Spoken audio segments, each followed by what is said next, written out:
Live on this Friday, July 19th, 2024. Hope you're having a great day. Today we are transitioning over to the book of Exodus. We have just finished up prominent stories and passages in the book of Genesis, and now we're moving over into Exodus. We're starting with Exodus 1. There's a little genealogy action here, and then there is the story of the time after Joseph. In chapter 1, verse 1 of Exodus, it starts out like this. Now, these are the names of the children of Israel who came to Egypt. Each man and his household came with Jacob: Reuben, Simeon, Levi, and Judah, Issachar, Zebulun, and Benjamin, Dan, Naphtali, Gad, and Asher. All of those who were descendants or who came from the loins of Jacob were 70 persons. For 75, for Joseph was already in Egypt. And Joseph died, and all his brothers, and all that generation. But the children of Israel were fruitful and increased abundantly, multiplied, and grew exceedingly mighty, or became very numerous, and the land was filled with them. Now there arose a new king over Egypt, who did not know Joseph. Those are some of the most ominous words that you'll find in this passage. There arose a new king, or Pharaoh, over Egypt, who did not know Joseph.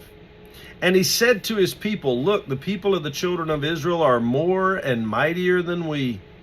Come, let us deal shrewdly with them, lest they multiply, and it happen in the event of war, that they also join our enemies and fight against us, and so go up out of the land."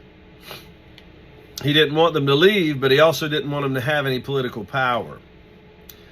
So the Egyptians, therefore they set taskmasters over them to afflict them with their burdens. And they built for Pharaoh supply cities, Pithom and Ramses. But the more they afflicted them, the more they multiplied and grew. And they were in dread of the children of Israel.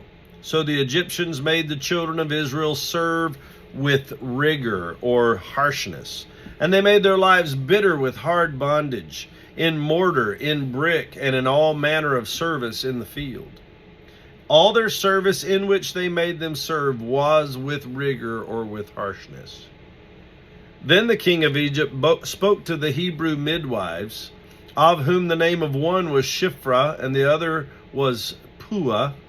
And he said, "When you do the duties of a midwife for the Hebrew women, and see them on the birth stools, if it is a son, then you shall kill him. But if it is a daughter, then she shall live." But the midwives feared God, and did not do as the king of Egypt commanded them, but saved the male children alive. So the king of Egypt called for the midwives and said to them, "Why have you done this thing and saved the male children alive?" Please excuse me. And the midwives said to Pharaoh, "Because the Hebrew women are not like the Egyptian women, for they are lively," or they have vigor of life, they bear quickly, and give birth before the midwives come to them. Therefore God dealt well with the midwives, and the people multiplied and grew very mighty, or became very numerous. And so it was, because the midwives feared God, that he provided households for them, or gave them families. So Pharaoh commanded all his people, saying, "Every son who is born, or to the Hebrews especially, you shall cast into the river, and every daughter you shall save alive." You may ask yourself, why did they do that?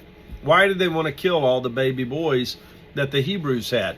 Because the baby boys were the ones that were going to be the producers. They were going to be the strong ones. They were going to be the ones that would possibly one day rebel against Egypt, if that ever happened. So Pharaoh wanted to make sure that the Israelites were not strong. He wanted to save all their children that were female, and to kill all their children that were male. And he thought by doing that, that they would have no strength.